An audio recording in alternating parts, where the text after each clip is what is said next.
السلام علیکم ورحمۃ اللہ وبرکاتہ۔ آج کی ویڈیو میں تجدید نکاح کے بارے میں آپ کو بتائیں گے، یعنی تجدید نکاح کیا چیز ہے، اس کے لیے کیا کیا چیزیں ضروری ہیں۔ بہت سارے لوگوں کو یہ معلوم نہیں ہوتا ہے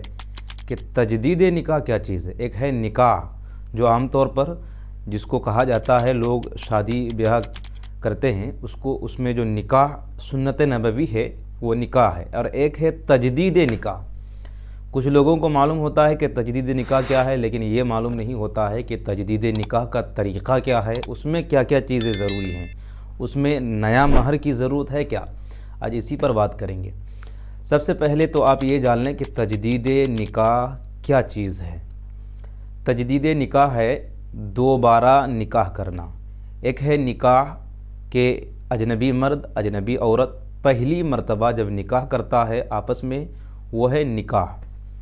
اور تجدید نکاح یعنی اسی عورت سے نکاح میں ہوتے ہوئے یا پھر کسی وجہ سے نکاح ٹوٹ گیا۔ بعض مرتبہ ایسا ہوتا ہے معاذ اللہ کہ مرد یا عورت سے کلمہ کفر صادر ہو جانے کی وجہ سے اس پر توبہ، تجدید ایمان، تجدید نکاح ضروری ہو جاتا ہے، اور اگر کسی سے مرید ہو تو تجدید بیعت بھی ضروری ہے۔ اور کبھی ایسا بھی ہوتا ہے کہ نکاح اگر نہ بھی ٹوٹے پھر بھی تجدید نکاح کیا جاتا ہے، یعنی کہ اسی نکاح کو تازہ کرنے کے لیے، نیا بنانے کے لیے۔ اور تجدید نکاح کے لیے جو چیزیں ضروری ہیں، سب سے پہلے تو آپ یہ جان لیں کہ نکاح جب بھی کوئی کریں تو بعض لوگ جاہل لوگ ایسے ہوتے ہیں کہ وہ اپنی خواہشات نفسانی کو پورا کرنے کے لیے نکاح کرتا ہے، شادی کرتا ہے۔ تو جو لوگ ایسا کرتے ہیں کہ خواہشات نفسانی کی جو ہے اس کو پورا کرنے کے لیے اگر نکاح کرے تو اس سے کوئی فائدہ نہیں، یعنی کہ خواہشات تو مٹ جائیں گی لیکن ثواب نہیں ملے گا۔ لیکن نکاح نبی صلی اللہ علیہ وسلم کی سنت ہے، اور جو سنت سمجھ کر کے سنت کی ادائیگی کے مقصد سے نکاح کرے گا اس میں ثواب بھی ملے گا۔ تو تجدید نکاح کا طریقہ یہ ہے کہ سب سے پہلے اس کے لیے دو گواہ ضروری ہوں، یعنی دو مرد مسلمان ہوں، عاقل و بالغ ہوں اور پابند شرع ہوں، یعنی متقی ہوں، فاسق معلن نہ ہو۔ یا پھر ایک مرد مسلمان اور دو عورتیں مسلمان کا گواہ میں ہونا ضروری ہے، اور یہ شرط ہیں۔ اچھا، نکاح میں جو خطبہ پڑھا جاتا ہے وہ خطبہ شرط نہیں ہے، یعنی وہ خطبہ کو پڑھنا ضروری نہیں ہے بلکہ مستحب عمل ہے۔ یعنی نکاح سے پہلے یا نکاح کے وقت یا بعد میں اگر خطبہ پڑھا جائے تو یہ مستحب کام ہے، اچھا کام ہے، اور اگر کوئی نہیں پڑھتا ہے تو بھی کوئی حرج نہیں ہے، لیکن بہتر یہی ہے کہ خطبہ پڑھ لیا جائے کہ اس میں اللہ تعالیٰ کی حمد و ثنا بیان کی جاتی ہے۔ اور یہاں رک کر ایک بات اپنی طرف سے یہ بھی کہہ دوں کہ سب سے بہتر یہ بھی ہو کہ نکاح سے پہلے نکاح پڑھانے والا اپنی زبان میں عام الفاظ میں دلہا اور دلہن کو نکاح کے تعلق سے، ازدواجی زندگی کے تعلق سے اور میاں بیوی کے آپسی حقوق کے تعلق سے آسان الفاظ میں دونوں کو سمجھا دیں، اس لیے کہ خطبہ جو پڑھا جاتا ہے وہ عربی میں پڑھا جاتا ہے، اور خطبہ عربی ہر کسی کو یہاں نہیں آتی ہے، اسی لیے آسان الفاظ میں اپنی زبان میں بھی کچھ الفاظ، کچھ جملے نصیحت کے طور پر کر دینا چاہیے، اور خطبہ بھی پڑھ دینا چاہیے۔ اور اگر خطبہ یاد نہ ہو تو اعوذ باللہ اور بسم اللہ پڑھ کر الحمدللہ پڑھ لیں، پوری سورت پڑھ لینے سے بھی کام چل جائے گا۔ دوسری بات یہ ہے کہ اس میں مہر نیا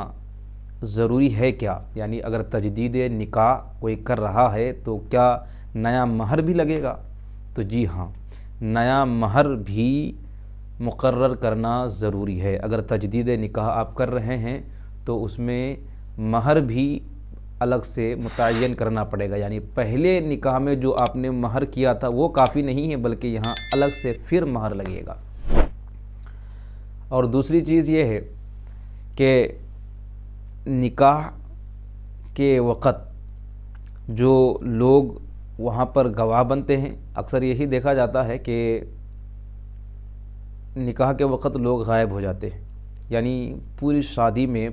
اگر کوئی نکاح کر رہا کسی کی شادی ہے تو پوری شادی میں وہ حاضر رہتا ہے، لیکن نکاح کے وقت بعض دفعہ بعض شادیوں سے، بلکہ اکثر مسلمانوں کی شادیوں میں یہ ہو گیا کہ جس وقت نکاح ہو رہا ہے وہ لوگ وہاں سے غائب ہو جاتے ہیں، 2-4 لوگ گنے چنے رہتے ہیں، جبکہ پوری شادی میں نکاح ہی ایک مخصوص چیز ہے، سنت ہے، جو اصل مقصد ہے، بنیادی چیز ہے پوری شادی میں، وہ ہے نکاح، اور نکاح ہی کے وقت جو ہے لوگ غائب ہو جاتے ہیں، جبکہ وہ نکاح کی محفل جو منعقد ہوتی ہے وہ سنت اس میں ادا کی جاتی ہے، اور جہاں پر سنت کی ادائیگی ہو جس محفل میں، وہاں رحمتوں کا نزول ہوتا ہے، اور جہاں پر رحمتوں کا نزول ہوتا ہے وہیں سے لوگ غائب ہو جاتے ہیں۔ تو بہتر یہی ہے کہ سارے لوگ، لڑکے اور لڑکی والے اور گاؤں والے، نکاح کی محفل میں وہاں حاضر ہوں، تاکہ اس محفل سے جب اٹھیں تو وہ بھی رحمت الہی سے مالا مال ہو کر کے گھر جائیں۔ دوسری بات یہ ہے کہ ایجاب و قبول یہ شرط ہے، ضروری ہے نکاح کے لیے، یعنی ایک طرف سے ایجاب ہونا، دوسری طرف سے قبول کرنا۔ لڑکا یا لڑکی میں سے کوئی ایک یہ کہے کہ میں اتنے مہر کے عوض، جو شرعی مہر ہے، وہ لڑکا یا لڑکی میں سے کوئی بھی کہے، اگر لڑکا بھی کہے کہ میں اتنے مہر کے عوض میں نے تم کو اپنے نکاح میں دیا، اگر لڑکی کہے کہ میں نے قبول کر لیا، نکاح ہو جائے، یا پھر لڑکی بھی کہے کہ اتنے مہر کے عوض میں تم کو اپنے نکاح میں دیتی ہوں، یا پھر میں خود کو تمہارے نکاح میں دیتی ہوں، کیا تم نے قبول کیا؟ لڑکا قبول کر لے تو نکاح ہو جائے گا۔ اور اگر نکاح پڑھانے والا الگ سے اگر ولی کی اجازت سے یا لڑکی کی اجازت سے اگر وہ بالغ ہیں تو اس کی اجازت سے اگر ایجاب و قبول کرائے تو بھی ایجاب و قبول کرانے سے، نکاح پڑھانے والوں کے ایجاب و قبول کرانے سے نکاح منعقد ہو جائے گا۔ تو یہ تجدید نکاح وہی ہے، یعنی پورا پروسیس وہی ہے جو نکاح میں ہوتا ہے، لیکن یہاں پر یہ چیزیں ضروری ہیں کہ نیا مہر اس نکاح میں باندھنا بھی ضروری ہے، یعنی کہ پرانا مہر جو پرانے پہلے نکاح میں تھا جو مہر، وہ کافی یہاں پر نہیں کرے گا، یعنی الگ سے بھی مہر آپ کو یہاں متعین کرنا ضروری ہے۔ ہاں، اس کے لیے یہ ضروری نہیں ہے کہ آپ اس مہر میں آپ ولیمہ کریں یا پھر دھوم دھام کریں، اور اگر کوئی کسی کا نکاح باقی ہے اور اس کو کچھ شک بھی ہے اور وہ چاہتا ہے کہ چلو میں ہر سال یا پھر ہر مہینہ اپنی بیوی سے تجدید نکاح کرتا رہوں، تاکہ جو اندر شک ہے کہ نکاح باقی ہے یا نہیں ہے، یعنی پیارے آقا صلی اللہ علیہ وسلم کی ایک حدیث سے پاک ہے کہ ایک مرتبہ ایک زمانہ ایسا آئے گا کہ انسان صبح مسلمان رہے گا، شام کو کافر ہو جائے گا، شام کو مسلمان رہے گا، صبح کافر ہو جائے گا، یعنی اس کے ایمان کا کوئی بھروسہ نہیں، ٹھکانہ نہیں ہوگا کب اس سے ایمان ختم ہو جائے۔ تو اگر کوئی مسلمان شک کی بنیاد پر کہ ہو سکتا ہے کبھی بھی کچھ ایسا جملہ منہ سے نکل گیا ہو جس کی بنیاد پر معاذ اللہ ایمان ختم ہو گیا ہو، تو پھر توبہ انسان کو ہمیشہ کرتے رہنا چاہیے، تجدید نکاح بھی کرتے رہنا چاہیے۔ السلام علیکم ورحمۃ اللہ وبرکاتہ۔